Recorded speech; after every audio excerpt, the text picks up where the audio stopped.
ನೇರವಾಗಿ ಸತೀಶ್ ಸರ್ ಹತ್ರ ಹೋಗ್ಬಿಡ್ತೀನಿ. ಸತೀಶ್ ಸರ್, ಇಷ್ಟೊತ್ತು ಯದುಕುಮಾರ್ ಸರ್ ಒಂದಷ್ಟು ಲೆಕ್ಕ ಕೊಟ್ಟರು, ಯಾಕಿಂತ ಪರಿಸ್ಥಿತಿ ದೇಶದಲ್ಲಿದೆ, ಯಾಕೆ ಪ್ರಧಾನಿ ನರೇಂದ್ರ ಮೋದಿ ಅವರು ಇದನ್ನೆಲ್ಲ ಹೇಳಿದ್ರು ಅಂತ. Is it right? ಅದು ಕರೆಕ್ಟ್ ಆಗಿದೆಯಾ? ಹಿಂಗೆ ಇದೆಯಾ ವಾಸ್ತವ ಪರಿಸ್ಥಿತಿ ಅಂತ? ಆಯಿಲ್ ವಿಚಾರಕ್ಕೆ ಸಂಬಂಧಪಟ್ಟಂತೆ ಇರಬಹುದು, LPG ವಿಚಾರಕ್ಕೆ ಸಂಬಂಧಪಟ್ಟಂತೆ ಅಂತ. ಹೌದು ಮೇಡಮ್. ನಾವು ಹೇಳೋದಾದ್ರೆ ಈಗ ನಾವು ಹೇಳ್ದಂಗೆ ಸಪ್ಲೈ ಬಂದ್ಬಿಟ್ಟು ಎಲ್ಲದ್ರ ಮೇಲೆ ಡಿಪೆಂಡೆನ್ಸಿ ಇದೆ. ಸೊ ಪ್ರೈಸಸ್ ಇನ್ಕ್ರೀಸ್ ಆದಾಗ ಎಲ್ಲ ಪ್ರೈಸಸ್ಸು ಇನ್ಕ್ರೀಸ್ ಆಗುತ್ತೆ.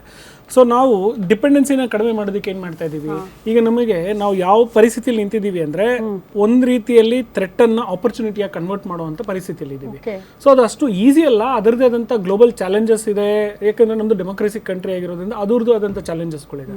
ನಾವೀಗ ನಮ್ಮನ್ನು ನೋಡ್ಕೊಳ್ಳೋವಂಥ ಪರಿಸ್ಥಿತಿಯಲ್ಲಿ ಇದ್ದೀವಿ. ನಾವು ಯಾವುದ್ರ ಮೇಲೆ ಡಿಪೆಂಡೆನ್ಸಿ ಇದ್ದೀವಿ. ನಾಳೆ ದಿನ ಈ ಥರ ಇನ್ನೊಂದು ವಾರ ಆದರೆ ಹೇಗಾಗುತ್ತೆ? ಈಗ ಆಯಿಲ್ ವಾರ ಆಗದೇನೆ ಇದ್ರೂ ಕೂಡ ಆಯಿಲ್ ಒಂದಿನ ಖಾಲಿ ಆಗಲೇಬೇಕಾಗತ್ತೆ.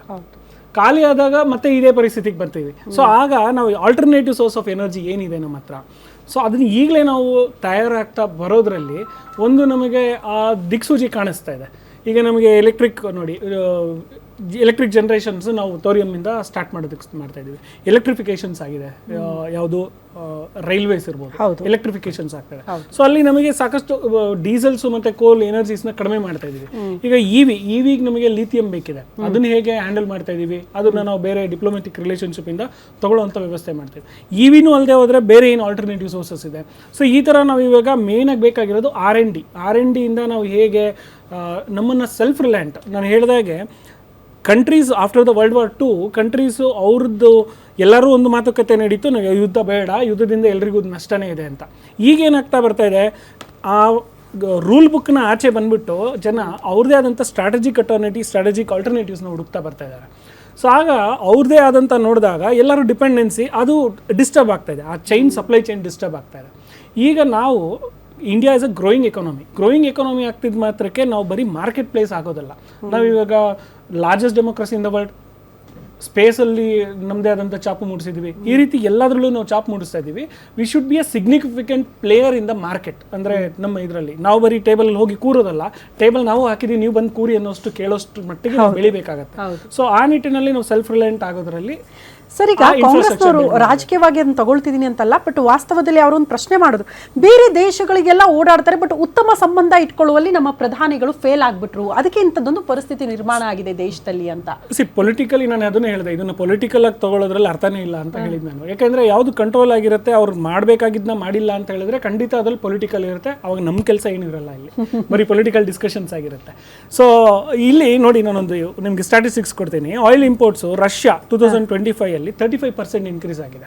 ಸೊ ಇರಾಕಿಂದ 19% ಇದೆ, ಸೌದಿ ಅರೇಬಿಯಾದಿಂದ 14% ಇದೆ, UAE 10% ಇದೆ, US ಇಂದ 5% ಇದೆ, ಕುವೈಟಿಂದ 3% ಇದೆ, ಆಂಗೋಲಿಯಾದಿಂದ 2% ಇದೆ, ನೈಜೀರಿಯಾದಿಂದ 2% ಇದೆ, ಕೊಲಂಬಿಯಾದಿಂದ 1% ಇದೆ, ಮೆಕ್ಸಿಕೋಯಿಂದ 1%. ಸೊ ಈ ರೀತಿ ಡೈವರ್ಸಿಫೈಡ್ 40 ಕಂಟ್ರೀಸ್ ಇಂದ ನಾವು ಆಯಿಲ್ಸ್ನ ತಗೋತಾ ಇದ್ದೀವಿ. Not only one, but state of farmers ಇಂದಾನೆ ನಮಗೆ 17%, more than that oil is been ಅಲ್ಲಿಂದಾನೇ ಬರ್ತಾ ಇರೋದು. ಸೊ ಆಬ್ವಿಯಸ್ಲಿ ಇದು ಗ್ಲೋಬಲ್ ಕ್ರೈಸಿಸ್. ಇದ್ರಲ್ಲಿ ಪೊಲಿಟಿಕಲೈಸ್ ಮಾಡಿ ನಾವು ನೋಡೋದಕ್ಕಿಂತ ಮೇನ್ ಆಗಿ ನಾವು ಫಾರಿನ್ ರಿಸರ್ವ್ಸ್ ನೋಡಬೇಕಾಗಿರುತ್ತೆ. ನೀವು ಜಪಾನ್ ಕೂಡ ನೋಡ್ಬೋದು. ನಾವು 70s ಜಪಾನ್ ಕೂಡ 1780s ಯಾವಾಗ ವರ್ಲ್ಡ್ ವಾರ್ ಆಯಿತು, US ಅದನ್ನ ಎಲಿ ನೇಷನ್ ತಗೊಂಡಾಗ ಜಪಾನು ಅಮೆರಿಕನ ಓವರ್ಟೇಕ್ ಮಾಡ್ತು ಟೆಕ್ನಾಲಜಿಯಲ್ಲಿ, especially when it comes to automobile industry. So ಅದನ್ನ ಅವರು ವಾರ್ ಮಾಡಲಿಲ್ಲ, ಮತ್ತೊಂದು ಮಾಡಲಿಲ್ಲ. ಹೇಗೆ ಮಾಡಿದ್ರು? ಫಾರಿನ್ ರಿಸರ್ವ್ಸ್ ಅವ್ರ ಕರೆನ್ಸಿ ಮೇಲೆ ಅವರು ಬೇರೆ ರೀತಿಯಾದಂಥ ಒಂದು ಅಗ್ರಿಮೆಂಟ್ನ ಮಾಡಿಸ್ಕೊಂಡ್ರು. ಅದಾಗಿದ ನಂತರ ಜಪಾನ್ ವ್ಯವಸ್ಥೆ ಹೇಗಾಯಿತು, ಒಂದು ಬಬಲ್ ಥರ ರಿಯಲ್ ಎಸ್ಟೇಟಿಂದ ಮಾಡಿದ್ರು, ಮಾನಿಟರಿ ಫೈನಾನ್ಷಿಯಲ್ ಇದನ್ನು ಚೇಂಜ್ ಮಾಡಿದ್ರು. ನಂತರ ಏನಾಯಿತು, ಜಪಾನ್ ಮತ್ತೆ ಕೆಳಗಡೆ ಬೀಳ್ತು. See the war is not only real war, waging war, physical war ಅಂತಲ್ಲ, ಎಕನಾಮಿಕ್ ಮೇಲೆ ಕೂಡ ವಾರ್ ನಡೆಯುವಂಥ ಸಾಧ್ಯತೆ ಹೆಚ್ಚಿರುತ್ತೆ. ಓಕೆ ಪಾಷಾ ಸರ್, ಈಗ ಬಹುತೇಕ ರಾಜ್ಯಗಳಲ್ಲಿ, ಇನ್ಫ್ಯಾಕ್ಟ್ ದೆಹಲಿಯಲ್ಲೆಲ್ಲ ಒಂದಷ್ಟು ಯೋಜನೆಗಳನ್ನು ಇಂಪ್ಲಿಮೆಂಟ್ ಮಾಡಿಬಿಟ್ಟಿದ್ದಾರಪ್ಪ. ಅಂದರೆ ಪ್ರಧಾನಿ ನರೇಂದ್ರ ಮೋದಿ ಅವರು ಹೇಳಿದ್ದನ್ನು ನಾವು ಪಾಲಿಸ್ತೀವಿ ಅನ್ನೋ ರೀತಿಯಲ್ಲಿ ಅಲ್ಲಿನ ಸರ್ಕಾರನೇ ಒಂದಷ್ಟು ನಿಯಮಗಳನ್ನು ಫಾಲೋ ಮಾಡ್ತಾ ಇದೆ. ಸೋಮವಾರ ಅಲ್ಲಿನ ಸಚಿವರು, ಶಾಸಕರು, ಸರ್ಕಾರಿ ಸಿಬ್ಬಂದಿ ಮೆಟ್ರೋ ಕಡ್ಡಾಯವಾಗಿ ಬಳಕೆ ಮಾಡಬೇಕು ಅಂತ, ಅದ್ರ ಜೊತೆಗೆ 6 ತಿಂಗಳು ಪೆಟ್ರೋಲ್, ಡೀಸೆಲ್, ಎಲೆಕ್ಟ್ರಿಕ್ ವೆಹಿಕಲ್ ಖರೀದಿಗೆ ಬ್ರೇಕ್ ಹಾಕಿದ್ದಾರೆ. ಇಂಥ ನಿಯಮಗಳು ಅಟ್ಲೀಸ್ಟ್ ನಮ್ಮಲ್ಲೂ ಜಾರಿ ಆಗ್ಬೋದು. ರಾಜ್ಯ ಸರ್ಕಾರ ಪಾತ್ರ ಕೂಡ ಇದೆ ಈ ಸಂದರ್ಭದಲ್ಲಿ. ಅಂಥದ್ದೊಂದು ನಿಯಮಗಳೇನಾದರೂ ಕಡ್ಡಾಯವಾಗಿ ಜಾರಿ ಆಗ್ಬೋದಾ ನಮ್ಮಲ್ಲೂ ಕೂಡ? ಮೇಡಮ್, ಮೊದಲನೇದಾಗಿ ನಾನು ಹೇಳೋದು, ನಮ್ಮ ಸ್ನೇಹಿತರು ಹೇಳ್ದಂಗೆ ಒಕ್ಕೂಟ ವ್ಯವಸ್ಥೆಯಲ್ಲಿ ಇದ್ದೀವಿ. ದೇಶದ ಕಷ್ಟದ ಪರಿಸ್ಥಿತಿಯಲ್ಲಿ ನಾವು ಕೂಡ ಸ್ಪಂದಿಸಬೇಕಾದ್ದು ಈ ದೇಶದ ಪ್ರಜೆಗಳಾಗಿ ನಮ್ಮ ಕರ್ತವ್ಯ. ನಾವು ಯಾವುದೇ ಪಕ್ಷ ಆಗಿರಲಿ ನಾವು ಮಾಡ್ತೇವೆ. ನಮ್ಮದು ಇದು ಇವರು ಏನು ಹೇಳಿದ್ದಾರೆ, ಇದ್ರ ಬಗ್ಗೆ ನಮ್ದು ಏನು ಅಪಸ್ವರ ಅಂತ ಹೇಳಿದ್ರೆ, ಯಾಕೆ ಅಂತ ಹೇಳಿದ್ರೆ ಇವೆಲ್ಲವೂ ಮುಂಚೆನೆ ನಿಮಗೆ ಗೊತ್ತಿತ್ತಲ್ಲ. ಇಷ್ಟಕ್ಕೆಲ್ಲವೂ ಕಾರಣ ಅಮೇರಿಕ ಅಂತನೂ ಗೊತ್ತಿತ್ತಲ್ಲ. ಈಗ ನೀವು ಅವ್ರಿಗೆ ಹೇಳ್ಬಿಟ್ಟು ಈ ಯುದ್ಧನ ನಿಲ್ಸೋದಕ್ಕೆ ಹೇಳಿ ಭಾರತದ ಯುದ್ಧನ ನಾನು ನಿಲ್ಲಿಸ್ದೆ ಅಂತ ಹೇಳ್ಕೊಂಡು ಬರ್ತಾರಲ್ಲ, ಈ ಸಮಸ್ಯೆಗಳು ಆಗ್ಬೇಕಾದ್ರೆ ಮೂಲ ಕಾರಣನೇ ಟ್ರಂಪ್ ಮೇಡಮ್. ನಮ್ಮ ದೇಶದ ಯಾವ ರೀತಿ ಬಿಂಬಿಸ್ತಾರೆ ಟ್ರಂಪ್ ಅಂದ್ರೆ, ನಮ್ಮ ದೇಶದ ನಮ್ಮ ಪ್ರಧಾನಿ ಅಂದ್ರೆ ನಮ್ಮ ದೇಶದ ಪ್ರಧಾನಿಗಳೆಲ್ಲ ಇರ್ಬೋದು, ಆಯಪ್ಪ ಪ್ರತಿ ಸುಮಾರು ಸಾರಿ ಒಂದು 10 ಸಾರಿ ಹೇಳಿದಾನೆ, ನಾನು ಹೇಳ್ದಂಗೆ ನಾನು ಕೇಳ್ದಂಗೆ. ಇವತ್ತು ರಷ್ಯಾದಲ್ಲಿ ನಾವು ತೈಲ ತಗೋಬೇಕಾದ್ರೆ ಈತ ಗುಟ್ರಾಗ್ತಾನೆ, ತೈಲ ತಗೊಂಡ್ರಲ್ಲ ಅಷ್ಟೇ, ಆಮೇಲೆ ರಷ್ಯಾದಿಂದ ತಗೋಬಾರ್ದು, ಇದೆಲ್ರಿಗೂ ಗೊತ್ತಿರುವಂಥ ವಿಷಯ. ಇವನು ಯಾರು ಮೇಡಮ್ ನಮ್ಮ ದೇಶದ ಮೇಲೆ, ನಮ್ಮ ದೇಶದ ಪ್ರಧಾನಿ ಮೇಲೆ ಒಂದು ಒತ್ತಡ ಹಾಕೋದಿಕ್ಕೆ ಇವನಿಗೇನು ಹಕ್ಕಿದೆ? ಸೊ ಯಾಕೆ ಅದನ್ನ ನಮ್ಮ ಪ್ರಧಾನಿ ಅಲ್ಲಿ ಕೇಳ್ಬೋದಲ್ಲ. ಅದಾದ ನಂತರ ಈ ದೇಶ ಸ್ವಾತಂತ್ರ್ಯ ಬಂದ ನಂತರ ಈ ದೇಶವನ್ನು ಸದೃಢವಾಗಿ ಕಟ್ಟಿದ್ದು ನಾವು ಕಾಂಗ್ರೆಸ್ನವರು. ನಮ್ಗೆ ಯಾರಿಗೇನು ಬೆರಳು ತೋರಿಸಿ ಅವ್ರ ಮೇಲೆ ಕಂಪ್ಲೇಂಟ್ ಮಾಡಿ ನಾವು ಶಬಾಷ್ಗಿರಿ ತಗೊಳ್ಳೋ ಅವಶ್ಯಕತೆ ನಮಗಿಲ್ಲ. ನಮ್ಮ ಸ್ನೇಹಿತರು ಹೇಳಿದ್ರು ದೇಶ ಮೊದಲಿಂದನೂ ಬಹಳ ಬಲಿಷ್ಠವಾಗಿತ್ತು ಅಂತ. ಸ್ವಾತಂತ್ರ್ಯ ಬಂದ ನಂತರದ ಪರಿಸ್ಥಿತಿ ಎಲ್ರಿಗೂ ಗೊತ್ತಿದೆ. ಬ್ರಿಟಿಷರು ನಮಗೆ ಯಾವ ರೀತಿ ಬಿಟ್ಟು ಹೋದ್ರು ಅನ್ನೋದು ಗೊತ್ತಿದೆ. ಅಲ್ಲಿಂದ ಇದುವರೆಗೂ ದೇಶ ಕಟ್ಕೊಂಡ್ ಬಂದಿದ್ದು ಕಾಂಗ್ರೆಸ್ನೇ. ಆಯ್ತು, ಇವತ್ತು ಜನ ನಿಮ್ಗೆ ಆಶೀರ್ವಾದ ಮಾಡಿದ್ದಾರೆ, ನೀವು ಬಂದಿದ್ದೀರಿ. ಆರ್ಥಿಕ ತಜ್ಞರು ಅಲ್ಲೇ ಇದ್ದಾರೆ ಮೇಡಮ್. ಆಯ್ತು,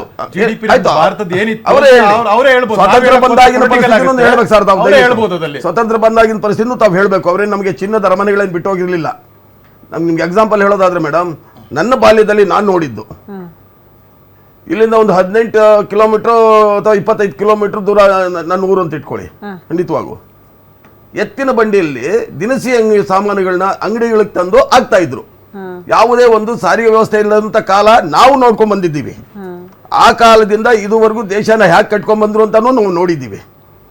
ನಾವು ಮಾಡಿರೋ ಒಳ್ಳೆ ಕೆಲಸನೂ ಮರಿಬಾರ್ದಲ್ಲ. ಏನೂ ಮಾಡಿಲ್ಲ ಅನ್ನೋದಾದ್ರೆ ಜನಸಾಮಾನ್ಯರು ನೋಡಿದಾರೆ ಬಿಡಿ. ಇದೊಂದು ಹೇಳ್ತೀನಿ, ಈಗ 16,000 ಕೋಟಿ ನೀವು ಅಂಬಾನಿಯ ಮೋದಿ ಅವ್ರಿವ್ರು ಸಾಲ ಮನ್ನಾ ಮಾಡಿಬಿಟ್ರಿ. ಪ್ಲಸ್ ಅವರಿಗೆ ಭಾರತ ದೇಶದ ಭೂಮಿಯನ್ನ ರೂಪಾಯಿ ಲೆಕ್ಕದಲ್ಲಿ ಅವರಿಗೆ 1000 ಎಕರೆ ಜಮೀನನ್ನ ನೀವು ಕೊಟ್ಟಿದ್ದೀರಿ, ಅದನ್ನು ಕಾರ್ಖಾನೆಗಳಿಗೋ ಮತ್ತೊಂದಕ್ಕೋ. ಏನಾದ್ರೂ ಈ ದೇಶದ ಬಡ ಜನರಿಗೆ ಏನಾದ್ರೂ ಉಪಯೋಗ ಆಯ್ತಾ ಅವರಿಂದ? ಇದರಿಂದ ಸಂತೃಪ್ತರಾಗಿದ್ದು ಆ ಕುಟುಂಬ ಹೊರತು ನನ್ನ ದೇಶ ಅಲ್ಲ ಮೇಡಮ್. ಹಾಗಾಗಿ ನಾನು ಹೇಳೋದು, ಸಂಕಷ್ಟ ಕಾಲದಲ್ಲಿ ನಾವೆಲ್ಲ ಸಾಥ್ ಕೊಡ್ತೇವೆ, ಕೊಳ್ಳೇಬೇಕು, ಅದು ನಮ್ಮ ಕರ್ತವ್ಯವೂ ಕೂಡ. ಹಾಗಂತೇಳಿ ಕಾಂಗ್ರೆಸ್ ಏನೂ ಮಾಡಿಲ್ಲ ಅಂದ್ರೆ ನಾವು ನೀವು ಅಥವಾ ನಮ್ಮನ್ನ ಹೆತ್ತವರು ಓದಂತ ಶಾಲೆಗಳಿದೆಯಲ್ಲ, ಅಲ್ಲಿಂದ ಚಿಕ್ಕದಾಗಿ ತಗೊಳ್ರೆ ಆ ಶಾಲೆಗಳನ್ನು ಕಟ್ಟಿಸಿದ್ದು ಕಾಂಗ್ರೆಸ್.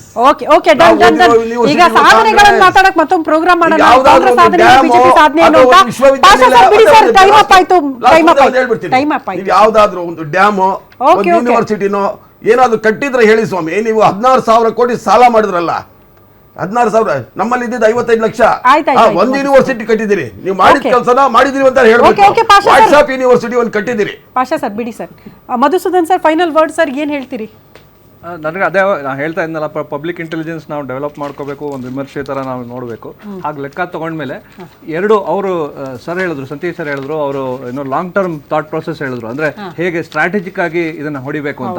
ಬಟ್ ಇವರು ಮೋದಿ ಅವ್ರು ಏನು ಹೇಳ್ತಿರೋದು ಟ್ಯಾಕ್ಟಿಕಲ್ ಆಗಿ ಹೊಡಿಬೇಕಂತ. ಈ ಸದ್ಯದಲ್ಲಿ ಶಾರ್ಟ್ ಟರ್ಮಲ್ಲಿ ಚಿಕ್ಕ ಒಂದು 3-4 ತಿಂಗಳಲ್ಲಿ ಏನು ಮಾಡಬೇಕು ಅದನ್ನು ಹೇಳ್ತಾ ಇದ್ದಾರೆ. ಅದರಿಂದ ಖಂಡಿತ ನಾವೆಲ್ಲರೂ ಸೇರ್ಕೊಂಡು ಪಾಲಿಸ್ಬೇಕು ಇದನ್ನು. ಇನ್ನೂ ನಮ್ಗೆ ಅನ್ಸಿದ್ದನ್ನು ಹೇಳಬೇಕು. ನೀವು ಕೇಳಿದ್ರಿ ಪ್ರಶ್ನೆ ಅವ್ರಿಗೆ, ನೀವೇನು ಟೀಕೆ ಮಾಡ್ತಾ ಇದ್ದೀರಾ, ಒಂದೇ ಒಂದು ನೀವು ಒಂದು ಇದು ಹೇಳಿ ಅಂತ. ಹಾಗೆ ಕಾಂಗ್ರೆಸ್ ಅವರು ಒಂದೊಂದು ಈ ತರದ್ದು ಒಂದು ಏನಾದ್ರು ಟ್ಯಾಕ್ಟಿಕಲ್ ಆಗಿ ಹೇಳಿ ಮಾಡಬೇಕು. ಇಲ್ಲದ್ರೆ ಎಲ್ಲಿಗೂ ಹೋಗಕ್ಕಾಗಲ್ಲ. ಫಸ್ಟ್ ಆದ್ರೆ ಬೇಕಾದ್ರೆ ದೇಶ ಅಂತ ಬಂದ ಪಕ್ಷ ಬರಲ್ಲ, ನೀವೇನ್ ಹೇಳ್ತೀರ ಇಂಪ್ಲಿಮೆಂಟ್ ಮಾಡುತ್ತೆ ಅಷ್ಟೇ. ಕರೆಕ್ಟ್. ಇರಾನ್ ಜೊತೆ ನಾವು ಇದು ತಗೊಂಡ್ವಿ, ಪೆಟ್ರೋಲ್ ತಗೋತಾ ಇದ್ವಿ ಮುಂಚೆ, ಅವಾಗ ನಾವು ರುಪಿನಲ್ಲಿ ಪೇ ಮಾಡ್ತಾ ಇದ್ವಿ ಅಲ್ವಾ, ಇದು ಮಾಡ್ತಾ ಇರಲಿಲ್ಲ. ಸೊ ಆ ಟೈಮ್ಗೆ ಅದು ಸರಿಯಾಗಿತ್ತು, ಇವಾಗ ಸರಿಯಾಗಿಲ್ಲ ಅದು. ಆಗ ಅದು ಲಾಂಗ್ ಟರ್ಮ್ ಥಾಟ್. ಅದು ಇಲ್ಲಿ ನಾವು ಜನಸಾಮಾನ್ಯರಿಗೆ ಲಾಂಗ್ ಟರ್ಮ್ ಮಾಡೋಕ್ಕಾಗಲ್ಲ, ಶಾರ್ಟ್ ಟರ್ಮ್ ಮಾಡ್ಬೇಕು. ನಾವೆಲ್ಲ ಚಿಕ್ಕದಾಗಿ ಈ ತರ ಚಿಕ್ಕದಾಗಿ ಯೋಚನೆ ಮಾಡಬೇಕು. ಅದ್ರಲ್ಲಿ ನಾವು ನಮ್ದೇ ಆದ ಒಂದು ಇದು ಮಾಡಿ ನಮ್ಮ ಒಂದು ಇಟ್ಕೊಂಡು ಎಷ್ಟು ಬೇಗ ಎಷ್ಟು ಕಮ್ಮಿ ಆಗುತ್ತೋ ಅಷ್ಟು ಡಾಲರ್ ಕಮ್ಮಿ ಮಾಡೋದಕ್ಕೆ ಗಮನ ಮಾಡಬೇಕು. ಅಷ್ಟೇ ನಮ್ಮ ಐಡಿಯಾ. ಸರ್ ಫೈನಲ್ ವರ್ಡ್ ಒಂದು ಲೈನಲ್ಲಿ ಉತ್ತರ ಕೊಡಬೇಕು ಮೇಡಮ್.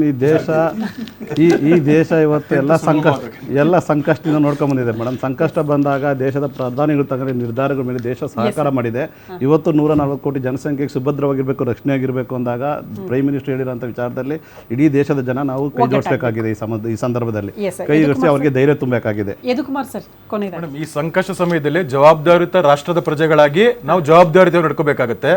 ನಾವು ಏನ್ ಹೇಳ್ತಾರೆ ಅಂದ್ರೆ ಎಲ್ಲಾ ಪ್ರಧಾನಿಗಳ ಕಾಲದಲ್ಲೂ ಕೂಡ ಒಳ್ಳೊಳ್ಳೆ ಕೆಲಸಗಳಾಗಿದೆ, ಆದ್ರೆ ಯಾವುದು ಬ್ಲಂಡರ್ಸ್ ಆಗಿದೆಯೋ ಅದನ್ನ ಮಾತ್ರ ನಾವು ಹೇಳ್ತಾ ಇರೋದೇ ಹೊರತು ನಾನು ಇದೇ 1991 ನಲ್ಲಿ 15 ದಿನಕ್ಕಾಗುವಷ್ಟು ಫಾರಿನ್ ರಿಸರ್ವ್ ಇತ್ತು. We have to pledge our gold to the London ಇದಕ್ಕಂತ. ಆ ಸ್ಥಿತಿ ಬಂದಿಲ್ಲ. Today it is more than 728 billion forex ಇರೋದು. ಅದನ್ನ ನಾವು ಉಳಿಸ್ಕೊಬೇಕಾಗತ್ತೆ ದೇಶದ ಜನರ ಹಿತವಾಗಿ. ಇನ್ ಲಾಂಗ್ ಟರ್ಮ್ ನಲ್ಲಿ ಈ ಮೆಷರ್ಸ್ಗಳು ನಾವು ತಗೊಬೇಕಾಗತ್ತೆ. So we should understand what the prime minister is telling and what is the citizens responsibility. ಇದನ್ನ ನಾವು ತಿಳ್ಕೊಂಡಾಗ ಈ ಒಂದು ಯಾವುದು ಸಮಸ್ಯೆಗಳು ಬರಲ್ಲ, ಗೊಂದಲಗಳು ಬರಲ್ಲ. Yes sir, thank you so much. ಇಷ್ಟೊತ್ತು ನಮ್ಮ ಜೊತೆಗೆ ಇದ್ದಿದ್ದಕ್ಕೆ ಪ್ಯಾನಲಿಸ್ಟ್ ಎಲ್ಲರಿಗೂ ಕೂಡ ಧನ್ಯವಾದಗಳು. ಅದ್ಭುತ ವಿಚಾರಗಳನ್ನ ಜನರ ಮುಂದೆ ಇಡೋ ಪ್ರಯತ್ನ ಆಗಿದೆ ಈ ಕಾರ್ಯಕ್ರಮದಲ್ಲಿ. ಒಂದು ಅರ್ಥ ಮಾಡ್ಕೊಳ್ಬೇಕು, ನಾವು ನೀವು ದೇಶವೇ ಮೊದಲು, ದೇಶವೇ ನಮ್ಮ ಮೊದಲ ಆದ್ಯತೆ. ಅದನ್ನ ಬಿಟ್ರೆ ಯಾವ ಜಾತಿ ಬರಲ್ಲ, ಧರ್ಮ ಬರಲ್ಲ, ಪಕ್ಷ ಬರಲ್ಲ, ಯಾವ ಭೇದ ಭಾವನೂ ಇಲ್ಲ. ನಾವೆಲ್ಲ ಕೂಡ ಭಾರತೀಯರು ಅನ್ನೋದನ್ನ ನಾವು ಹೆಮ್ಮೆಯಿಂದ ಹೇಳ್ಕೊಳ್ತೀವಲ್ಲ, ಅದೇ ರೀತಿ ಭಾರತಕ್ಕೆ ಸಮಸ್ಯೆಗಳು ಬಂದಾಗ ನಾವು ಒಗ್ಗಟ್ಟಾಗಬೇಕು, ಪ್ರತಿಯೊಬ್ಬರ ಜವಾಬ್ದಾರಿ ಅದು ಅಂತ ಹೇಳ್ತಾ, ಯಾರು ಆತಂಕ ಪಡಬೇಡಿ, ಏನೋ ಆಗಿಬಿಟ್ಟಿದೆ, ಆಗೇ ಬಿಡುತ್ತೆ ಅಂತ ಪ್ರಧಾನಿ ನರೇಂದ್ರ ಮೋದಿ ಹೇಳಲೇ ಇಲ್ಲ. ಅಲರ್ಟ್ ಆಗಿರಿ, ಫೇಸ್ ಮಾಡೋಣ ಸಮಸ್ಯೆಗಳನ್ನ, ಒಗ್ಗಟ್ಟಾಗೋಣ ಅನ್ನುವಂಥ ಸಂದೇಶ ಕೊಟ್ಟಿದ್ದಾರೆ.